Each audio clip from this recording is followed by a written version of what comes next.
తాకట్లో ఉన్న మీ బంగారాన్ని విడిపించి ఆ రోజు ఆన్లైన్ రేటుకి కొంటాం. Sharma gold company. అందరికీ నమస్కారం. శ్రీమాత్రే నమః. దేవీ శరన్నవరాత్రుల శుభాకాంక్షలు. ప్రస్తుతం మనతో పాటు ఉన్నారు శ్రీ శ్రీ శ్రీ ఆనంద శివకామేశ్వరి సన్నిధానం పీఠాధిపతులు శ్రీ శ్రీ శివకామేశ్వరి ఆనందమయ్యి అమ్మ. మాతాజీతో మాట్లాడి ఈ నవరాత్రుల్లో ఏ రోజు ఏ రకమైన అలంకారం చేయాలి అమ్మవారికి, అలాగే ఎటువంటి నైవేద్యం సమర్పించాలి, ఏ రంగు అమ్మవారికి ప్రీతి, ఎలాంటి పుష్పాలు పెట్టాలి, ఎలాంటి నామస్మరణ మనం ఆ రోజంతా చేయాలి తెలుసుకుందాం. మాతాజీతో మాట్లాడదాం. అమ్మ నమస్కారం. శ్రీమాత్రే నమః. శ్రీమాత్రే నమః. ఎలా ఉన్నారు? బాగున్నానమ్మా. దేవీ శరన్నవరాత్రుల శుభాకాంక్షలు మీకు కూడా. అమ్మా, నవరాత్రుల్లో 9వ రోజు ఈరోజు విశేషంగా అమ్మవారిని అసలు ఎలా ఆరాధించుకోవాలి, ప్రత్యేకంగా ఎలాంటి నైవేద్యం సమర్పించాలి, పుష్పం, ఇంకా విశేషంగా ఎటువంటి మంత్రంతో ఇవాళ అమ్మవారిని స్మరించుకుంటూ ధ్యానం చేసుకుంటూ ఉండాలో వివరించండి. తప్పకుండా తెలియజేస్తాను. యాదేవి సర్వభూతేషు దుర్గారూపేణ సంస్థిత. నమస్తశ్యై నమస్తశ్యై నమస్తశ్యై నమో నమః. శ్రీ గురుభ్యో నమః. దుర్గా, ముందు ఈ దుర్గాదేవి యొక్క విశేషాంశం ఒకటి తెలుసుకుందాం. భారతదేశంలో ఉన్నటువంటి చండీ ఆలయాల్లో విజయవాడ కనకదుర్గ ఒకటి. అంటే దుర్గే చండీ అని చెప్పడం అన్నమాట. ఇక్కడ చండీ దుర్గా వేరు కాదు, ఇద్దరు ఒకటే. ఇక ఈ దుర్గాదేవి గురించి చెప్పడం అంటే, దుర్గాదేవి ఈ కలియుగంలో కొంగు బంగారై విరాజిల్లుతోంది ఇంద్రకీలాద్రి మీద. ఏది కోరుకున్నా తక్షణం ప్రసాదించే దేవతమ్మ దుర్గా, క్షిప్రప్రసాదిని. అంత త్రికరణ శుద్ధిగా మీరు ఏం కోరుకోండి, ఆర్తిగా అమ్మ అని పిలిస్తే చాలండి. ఇప్పటికీ కూడా ఆవిడ చేసే అద్భుతాలు కోకొల్లలు. తిరుగుతూ ఉంటారు ఆ ప్రాంతంలో, తిరుగుతూ ఉంటారు. పాదాల గజ్జల చప్పుడు వినపడుతుంటుంది. తెల్లవారుజామున 3 గంటల ఆ ప్రాంతంలో నేను విన్నాను. అవునమ్మా, నేను విన్నాను. ప్రత్యక్షంగా నా జీవితంలో కొన్ని సందర్భాలలో నేను, అంటే ఎలాంటి స్థితి ఉంటుందంటే అమ్మ, ఇటు ఉపాసనలో కానీ అటు సంసారంలో కానీ కొన్ని బాధలు వస్తూ ఉంటాయి, ఉపాసనలో అడ్డంకులు వస్తూ ఉంటాయి. అలాంటి సందర్భాలలో నా వెంట ఉండి నన్ను నడిపించిన దేవత దుర్గమ్మ. అనుభవం చెప్పండి. నాకు ఒక మంత్రదీక్ష రావాలి.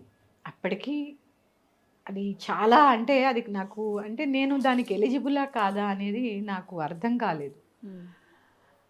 గుడికి వెళ్ళానమ్మా, కనకదుర్గ గుడికి వెళ్ళి, అమ్మ నేను దీనికి అర్హురాలనా కాదా నువ్వు నిర్ణయించాలి అని చెప్పి, నీ ఇష్టం అది, నేను కావాలని అడుగుతున్నాను, నీ ఇష్టం అది, నేను అర్హురాలనైతే నాకు ప్రసాదించు అన్నప్పుడు, నేను విజయవాడ నుంచి వచ్చిన ఆ రోజు కాకుండా 2వ రోజు 3వ రోజు నాకు గురువు ఆ మంత్రం ఉపదేశం చేయడం జరిగింది. అంటే అప్పటిదాకా ఇవ్వను అని అసలు నేను ఆ ఊసెత్తితేనే కోప్పడే గురువు గారు 3వ రోజు, అక్కడి నుంచి మరుసటి రోజు పొద్దున్న వచ్చాను. ఆ 3వ రోజు తెల్లవారుజామున 3 గంటలకు ఫోన్ చేసి, నువ్వు 4 ఉండు నా దగ్గర అని మెసేజ్ పెట్టారు. అమ్మాయి అలా అంటే నాకు అర్హత ఉందో లేదో నాకు అర్థం కాలేదు. అలా చాలా అమ్మ, కొన్ని మంత్రాలు అయితే నాకు స్వప్న దర్శనంలో, కొన్ని అనుభవాలు, అంటే ఇవన్నీ కొన్ని సభాముఖంగా తెలియజేయలేను, కానీ దుర్గా అంటేనే అసలు అమ్మతో ఉండేటటువంటి అవినాభావ సంబంధం అందరికీ ఏర్పడాలి. అందరూ చాలా మంది అనుకుంటారు దుర్గా చండి కోపం, స్త్రీలు చదవకూడదు, స్త్రీలు అది చేయకూడదు. కానే కాదండి, అదంతా అపోహ మాత్రమే. ఈ కలియుగంలో దుర్గమ్మ, అందుకే దుర్గమ్మ. ఇక్కడ దుర్గా అంటే అర్థం ఒకటే, అన్ని దుర్గతుల్ని మంచి దూరం చేసేది, అన్ని దుర్గతుల్ని నాశనం చేసేది దుర్గా. అందుకని ఆవిడ గురించి ఎంత చెప్పినా కానీ చాలా చాలా చాలా తక్కువే. ఈ నవరాత్రుల్లో దుర్గాష్టమి అంటేనే చాలా విశేషం. ఈ రకంగా అష్టమి తిథి ఒకటమ్మ. చాలా మందికి అపోహ ఉంటుంది అష్టమి తిథి చాలా చెడ్డది అని. చాలా మంచిది. ఎందుకంటే తిథినిత్యా దేవతల్లో త్వరిత అనే దేవత అష్టమికి, నేను ఒకసారి శ్రావణ మాసంలో కూడా దీని గురించి చెప్పాను. ఇక దుర్గాష్టమి ఇంకా విశేషం, ఇంకా విశేషము. అసలు ఆవిడకి ఉన్న స్తోత్రాలు, దుర్గే లలిత, లలితే దుర్గా, దుర్గే చండి, అంటే ముగ్గురు ఒకటే, నామాలు వేరు, వారు చేసే ఆ పనిని బట్టి నామాలు వేరు, కానీ ముగ్గురు ఒక్కటే. ఇప్పుడు నేను ఎలా అయితే, మా వారు వచ్చి నన్ను పేరు పెట్టి పిలవచ్చు, మీరు వచ్చి అమ్మ అనొచ్చు, లేకపోతే ఇంకొకళ్ళు వచ్చి గురువు అనొచ్చు. అంటే ఇక్కడ ఏంటి అంటే పాత్ర వేరు కానీ మనిషి ఒక్కటే. అలాగా దుర్గా, లలిత, చండి ముగ్గురు ఒక్కటే. నువ్వు ఎలా పిలిస్తే అలా పలికేటటువంటి దేవత దుర్గమ్మ. ఏ కష్టం రానియండి, ఒక్కసారి వెళ్ళి కృష్ణానదిలో స్నానాలు కార్యక్రమాలు ముగించుకొని చక్కగా దుర్గ దర్శనం చేసుకుని రండమ్మా. ఎలాంటి సమస్యకైనా పరిష్కారం దొరికి తీరుతుంది, అందులో ఎటువంటి సందేహం లేదు. అందుకే ఆవిడ ఈ కలియుగానికి దేవత దుర్గమ్మ. మన అందరి కోసమే అక్కడ వెలిసింది ఇంద్రకీలాద్రి మీద. ఆవిడని చూడండి, చూస్తూ ఉంటే తనివి తీరిపోతూ ఉంటుంది. అసలు రూపమే అసలు ఎలా ఉంటుంది, కళ్ళల్లో నింపుకొని వచ్చేస్తాం అలా కదా, అసలు వదిలి రాలేము ఆవిడ. దుర్గమ్మతో ఉండేటటువంటి అవినాభావ సంబంధం ఎలాంటిదంటే, ఆర్తిగా అమ్మ అని పిలిస్తే చాలు హత్తుకునే దేవత దుర్గమ్మ. దుర్గమ్మ ఈ దేవికి దేవాలయాల్లో అలంకరించేటటువంటి చీర రంగు కూడా ఎరుపే. కొంతమంది ఎరుపే, చాలా మటుకు ఎరుపే కడతారు. ఎక్కడైనా పసుపు వర్ణం చూస్తూ ఉంటాం మనం. ఎందుకంటే లలితా దుర్గా చండి ఏది వేరు వేరు కాదు కాబట్టి ఎక్కువగా పసుపు ఎరుపే చూస్తూ ఉంటాం మనం. అమ్మకి ఉపయోగించేటటువంటి పువ్వుల రంగు కూడా ఎరుపే. ఎరుపే. ఈ రోజు చాలా దుర్గా స్తోత్రాలు ఉన్నాయి. అందులో ఏ దుర్గాస్తుతి చదువుకున్నా కూడా మనకి ఆ అమ్మ యొక్క అనుగ్రహం తప్పకుండా లభిస్తుంది. ఆవిడికి నివేదించేటటువంటి నివేదన అల్లము గారెలు. ఇవాళ ప్రత్యేకం. దుర్గా హోమంలో కూడా గారెలతోనే చేస్తారు. దుర్గా హోమం కూడా ప్రత్యేకించి గారెలతోనే చేస్తారు.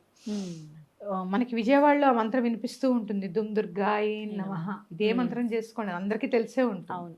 ఇదే చేసుకోండి. అది కాకుండా ఈ దుర్గా కవచం చాలా విశేషము. ఇక్కడ ఏంటంటే కవచంలో ఒక్కొక్క అవయవాన్ని ఆ దేవత ఎలా పాలిస్తూ ఉంటుంది అనేది తెలుస్తూ ఉంటుంది. లలితా కవచం ఉందమ్మా, దుర్గా కవచం, మహాలక్ష్మి కవచం, అలాగే ఏ దేవతకైనా ఉన్నాయి కవచాలు. ఈ కవచం చాలా ప్రొటెక్షన్ అమ్మా. చదువుకోండి 9 రోజులు. అలాగే బాల దగ్గర నుంచి మొదలు పెడితే అలంకారాల దగ్గర నుంచి తీసుకుంటే, మనం బాలా త్రిపుర సుందరిగా ఆవిడ ఉంటే మనం కూడా బాలగానే జన్మిస్తాం. తర్వాత కొంచెం యవ్వనం వస్తూ ఉంటుంది, గాయత్రిలా జ్ఞానం సంపాదిస్తాం.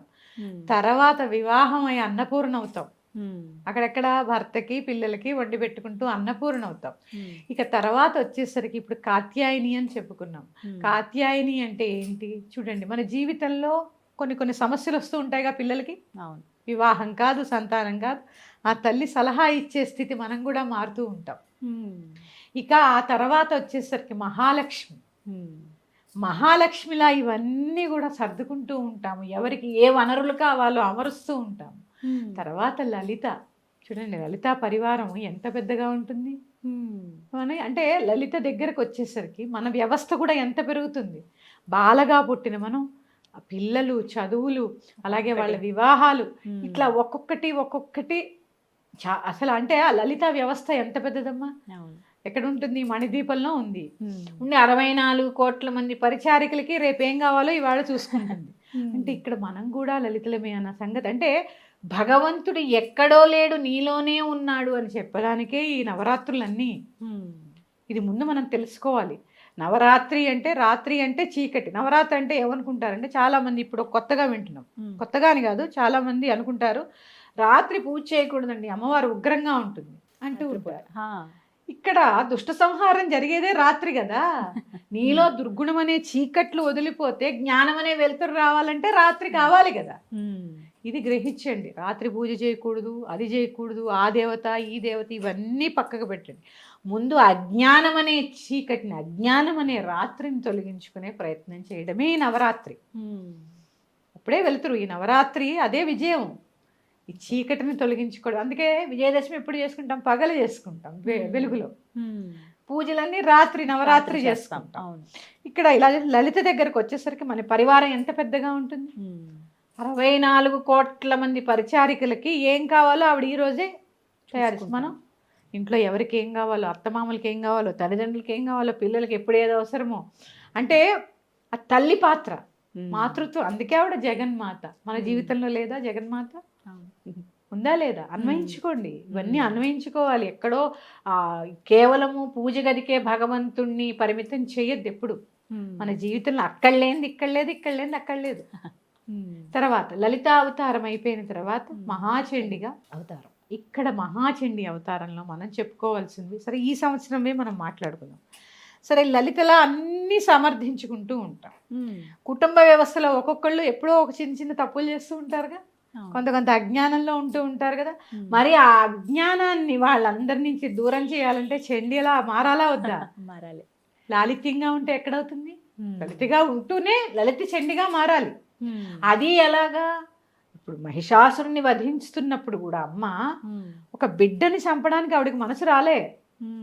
ఎందుకంటే మనం అనుకుంటాం ఆవిడకి అందరూ సమానం, ఎందుకంటే తప్పు చేసిన వాడు ఎక్కువ కాలం తొందరగా చచ్చిపోడు, పుణ్యం చేసిన వాడు ఎక్కువ కాలం బతకడు. అందరినీ ఒకేలా చూస్తుంది ఆవిడ. అంటే ఇక్కడ అందరూ తన బిడ్డలే, మారాలనే ప్రయత్నం. అందుకే మహిషాసురుని వధించినప్పుడు కూడా ఆవిడ బాధపడింది, అందుకే అన్ని రోజులు పట్టింది. అవకాశం ఇస్తూ వచ్చింది, ఇంకా మారరా మారరా మారరా, నేను ఇన్ని అవతారాలు ఎత్తుందని నేను చంపడానికి నువ్వు మారవరా అనుకుంటూ ఎంత అవకాశం ఇచ్చిందమ్మా. అయితే ఆవిడ తలుచుకుంటే ఎంతసేపు. అంటే ఇక్కడ ఈ అజ్ఞానాన్ని కుటుంబంలో పిల్లలకి భర్తకి అందరికీ ఉన్న చిన్న చిన్న అజ్ఞానాల్ని పోగొట్టాలి అంటే చండిలా ప్రతి స్త్రీ మారాలి. మారాలి. అది కోపం కాదు, తన కుటుంబాన్ని ఒక్క సరైన దారిలో పెట్టుకునేటటువంటి తాపత్రయం. అప్పుడు చండిగా మారాలా వద్దా? ఖచ్చితంగా. ఇక ఆ తర్వాత వచ్చేసరికి దుర్గా. ఎప్పుడైతే ఇవన్నీ చేసుకుంటూ పిల్లని జ్ఞానాలను నడిపిస్తూ ఉన్నప్పుడు తను దుర్గగా మారి ఒక రక్షణ కవచం ఏర్పాటు చేస్తుంది కుటుంబానికి. ఇది మనం అనుకుంటాం కేవలం స్త్రీల గురించే చెప్పుకుంటున్నాం, ఇక్కడ మనం స్త్రీలం కాబట్టి. ఇదే అవస్థలు పురుషులకు కూడా ఉన్నాయా లేదా? అందరికీ సమానంగానే ఉన్నాయి కదా. ఇక్కడ తర్వాత వచ్చేసి మహిషాసుర మధ్యని పరిపూర్ణంగా ఇలా శిక్షణ ఇస్తూ ఇస్తూ ఇస్తూ పిల్లలకి తన కుటుంబానికి రక్షణ ఇస్తూ ఇస్తూ దాన్ని ఏమంటారు, వాళ్ళని తప్పుల నుంచి బయట పడేస్తూ ఇక కాస్తో కూస్తో ఉన్న అజ్ఞానాన్ని పూర్తిగా రూపుమాపి, అంటే అజ్ఞానం అనే చీకట్లని పూర్తిగా తొలగించి విజయాన్ని పొందుతుంది ప్రతి స్త్రీ.